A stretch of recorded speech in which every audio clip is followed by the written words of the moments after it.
माननीय सदस्यगण, यह बहुत ही महत्वपूर्ण और समाज के लिए आवश्यक विषय है जिस पर हम लोग बातचीत कर रहे हैं। चूंकि कॉलिंग अटेंशन 1 घंटे के अंदर पूरा होना है, तो कॉलिंग अटेंशन शुरू होने के बाद कई माननीय सदस्यों ने भेजा, मैं चाह करके भी उन्हें आमंत्रित नहीं कर पा रहा हूं। अगर समय रहता तो जरूर हम आमंत्रित करते, क्योंकि कॉलिंग अटेंशन 1 घंटे के अंदर पूरा होना है।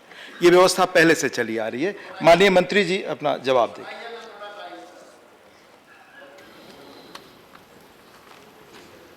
माननीय उपसभापति महोदय, इस विषय पर कॉलिंग अटेंशन जो आया है, इस पर माननीय 13 सांसदों ने अपने विचार व्यक्त करते हुए नशे की लत पर चिंता व्यक्त की है। भिन्न भिन्न प्रकार के नशे के बारे में जानकारी सामने आई है और उसके क्या परिणाम होते हैं जानकारी भी आई है, और उसके रोकने के लिए प्रयास करने के लिए भी सुझाव आए हैं। मैं इन 13 माननीय सांसदों का आभार व्यक्त करता हूं, धन्यवाद देता हूं कि उन्होंने बहुत अच्छे सुझाव दिए। निश्चित रूप से मेरा विभाग इन सुझावों पर आगे कार्रवाई करेगा और मैं सोचता हूं कि नशा मुक्ति की दिशा में वो हमारे लिए लाभकारी होंगे। जिन माननीय सांसदों ने अपने सुझाव रखे हैं, मैं अधिकांश से सहमति व्यक्त करता हूं और मैं भी उनकी चिंता में मेरी चिंता भी व्यक्त करता हूं। निश्चित रूप से ये बहुत गंभीर विषय है और चिंता का विषय है। हम नशा मुक्ति का प्रयास करते हैं, हम मान लो 100 लोगों को नशा मुक्त कराते हैं तो 90 लोग नए खड़े हो जाते हैं। अब ये परंपरा जो चल रही है, हमारा जो निरंतर प्रयास है, उसमें मैं सभी देशवासियों से अपील करना चाहूँगा कि सरकार ने जो कानून बनाया है और कानून पर इम्प्लीमेंट करने का प्रयास कर रहे हैं, वो सफल तो होते हैं, परंतु पूर्ण सफल तब तक नहीं होते जब तक कि जनता की भागीदारी उसमें नहीं हो। जनता इसमें भागीदारी करे और देश को नशा मुक्त करें, देश को स्वस्थ बनाने में सहभागी बने, तो बड़ी कृपा होगी। मैं बताना चाहूँगा कि नशा मुक्ति की दृष्टि से स्वापक औषध एवं वन प्रभावी पदार्थ अधिनियम 1985 से लागू है।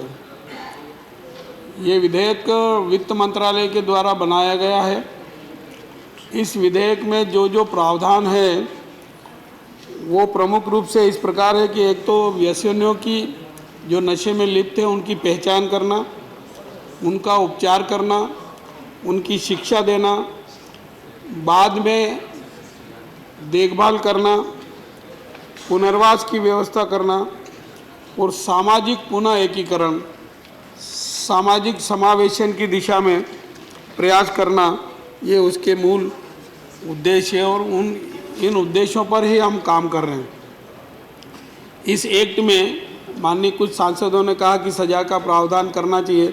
मैं बताना चाहूँगा, इस एक्ट में जब कोई नशीले पदार्थ पकड़े जाते हैं, जब्त होते हैं नारकोटिक्स डिपार्टमेंट से या गृह मंत्रालय की ओर से, तो इस एक्ट के अंतर्गत 6 माह से लेकर के 15 साल तक की सज़ा का प्रावधान है और 2 लाख से कुछ अधिक मात्रा तक जुर्माने का भी प्रावधान है। और इस प्रकार की कार्रवाई गृह मंत्रालय के द्वारा और वित्त मंत्रालय के नारकोटिक्स विभाग द्वारा समय समय पर की जाती है। उनके आंकड़े भी हम उपलब्ध करा सकते हैं, परंतु 1 घंटे में पूरा करना है ये तो ज़्यादा हो गया है। फिर भी मैं संक्षिप्त में कुछ न कुछ उचित जवाब देने का प्रयास करूंगा। माननीय सांसदों ने जो सुझाव दिए हैं, पहली बात तो आर.के. सिन्हा साहब ने कहा है कि 7-8 साल और 10 साल के बच्चों का, उन्होंने अपने जो ध्यानाकर्षण का विषय है उसमें इस बात का उल्लेख नहीं किया था, नहीं तो हम उसकी तैयारी भी करके लाते। हमने जो हम रूटीन में कर रहे हैं 10 साल से 75 साल वालों का सर्वे, उसकी जानकारी दी है। सिन्हा साहब ने कहा था, देश के विभिन्न भागों में स्कूल जाने वाले विद्यार्थियों में मादक द्रव्य पदार्थों की लत की खबरों के कारण पैदा हुई स्थिति की ओर सामाजिक न्याय और अधिकारिता मंत्री का ध्यान दिलाएंगे। मैंने बताया है कि हम 10 शहरों में स्कूल में और कॉलेजों में ये सर्वे करा रहे हैं, परंतु सर्वे का आधार 10 साल से 75 वर्ष की उम्र तक के बीच के है और इसमें से उनकी मंशानुसार निष्कर्ष सामने आने की संभावना है। अब रहा सवाल 7-8 साल और 9 साल वालों का, तो उनके इस सुझाव पर हम विचार करेंगे, भविष्य में इस प्रकार का प्रयास भी करेंगे। नशा कई प्रकार का है, सबने अलग अलग बातों का उल्लेख करते हुए कहा है। इन 4-5 वर्षों में नशा मुक्ति की दिशा में हमने अनेक प्रयास किए। राज्यों के मंत्रियों के साथ मीटिंग करते हैं, राज्यों के सचिवों के साथ मीटिंग करते हैं। मीटिंग हमने कब कब की है उसकी जानकारी चाहिए तो वो भी है, डेट वाइज है, सब है।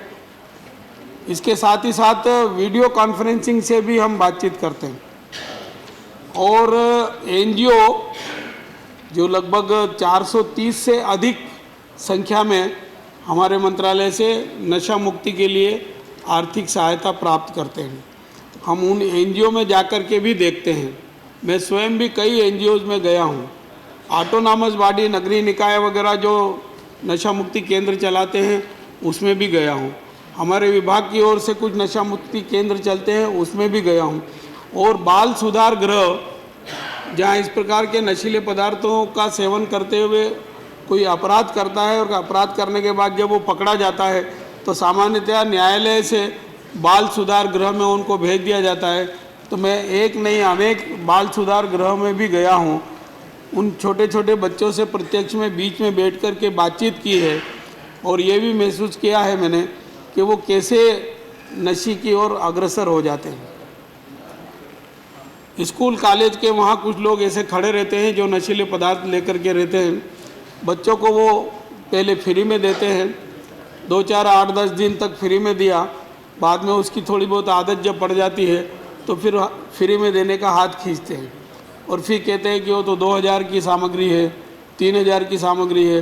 वो बच्चे घर में से जाते हैं या तो माँ बाप से बहाना करके पैसे निकाल के लाते हैं या कहीं ना कहीं चोरी छुप के पैसे लेकर के जाते हैं और वो नशे की लत पड़ जाती है। बहुत सारे इंजेक्शन भी लगाते हैं, नशीले पदार्थ सूंघते भी हैं, उनसे भी सब ये हो जाता है। अब इन सब प्रकार के नशे को हमने रोकने के भिन्न भिन्न उपाय किए हैं और इन 5 वर्षों में निरंतर बजट में भी वृद्धि हो रही। जब हम 2014 में सरकार में आए थे तो 35 करोड़ का बजट था और इस साल 135 करोड़ का बजट है। राज्य सरकारों को भी हम ये पैसा आवंटित करते हैं, एनजीओज को भी देते हैं, ऑटोनॉमस बॉडीज़ को भी देते हैं और जो नशा मुक्ति केंद्र चलाते हैं उन सब को विधिवत प्रस्ताव आने पर आर्थिक सहायता देते हैं। कुल मिलाकर हमारा प्रयास ये है कि देश नशा मुक्त हो जाए और देश स्वस्थ हो जाए और देश में विकास की गति तेज हो। माननीय नवनीत कृष्णन जी ने पूछा था कि तमिलनाडु में कौन कौन से ज़िले हैं। मैं सोचता हूँ कि मैं ज़िले बता दूंगा तो शायद वो वहाँ चर्चा का विषय होंगे। अगर आपकी अनुमति हो तो मैं बता दूं। उन्होंने पूछा था। जो अच्छी बातें बताई हैं उन्होंने, जो अच्छी बातें बताई हैं उसका उल्लेख करिए प्लीज प्लीज। आप बताओ। ये जो 135 जिले का जिसमें हम सर्वे कर रहे हैं उसमें तमिलनाडु के 4 जिले हैं, कांचीपुरम है, तिरुवल्लुर है, तिरुचिरापल्ली है और तिरुनेलवेली है। आपका है तो हम सर्वे कर रहे हैं, आप सर्वे में सहयोग दीजिए। माननीय मंत्री जी अब थोड़ा संक्षेप करेंगे क्योंकि बहस 1 घंटे में खत्म होनी थी आपके जवाब को लेकर। Please take your seat. और जो जोखिम भरे वाले जिले वो भी बताऊं क्या? अब विस्तार में गए बगैर आप ये बहस तमिलनाडु के बजाय पूरे देश की इस नशा समस्या पर है। माननीय मंत्री जी, जो क्रिटिकल जिले हैं ज्यादा वाले, माननीय मंत्री जी ये बहस पूरे देश की समस्या को लेकर के है और समय आपके पास संक्षिप्त है, इसलिए मैं चाहूंगा कि आप प्लीज। अब मेरे पास जो कहने के लिए है वो तो प्रमुख रूप से कह दिया। मैं राज्यवार जो आवंटन किया है वो भी बता सकता हूँ, एनजीओज के माध्यम से जो आवंटन किया है वो भी बता सकता हूँ और जो नशा मुक्ति केंद्र चल रहे हैं वहाँ हमने कार्यक्रम किए हैं, दौरे किए हैं, वो भी बता सकता हूँ।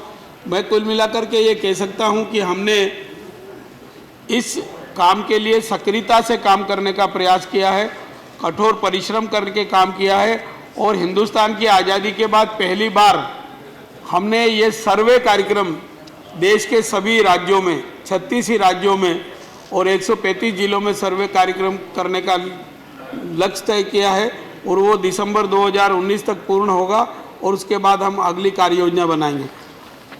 एक्ट के साथ साथ नशा मुक्ति की नीति भी है जो 2012 से लागू है और उस नीति के अनुसार हम काम कर रहे हैं और इस नीति में वर्तमान परिस्थितियों को ध्यान में रखते हुए हम सुधार करने की कार्रवाई भी कर रहे हैं जो प्रचलित है। माननीय सदस्यों ने जो जो सुझाव दिए हैं उन सुझावों पर हम अमल करने का प्रयास करेंगे। निश्चित रूप से उनका उद्देश्य देश को नशा मुक्त करने का है, हमारे विभाग का लक्ष्य भी देश को नशा मुक्त करने का है। हम इस दिशा में कारगर प्रयास करेंगे। धन्यवाद।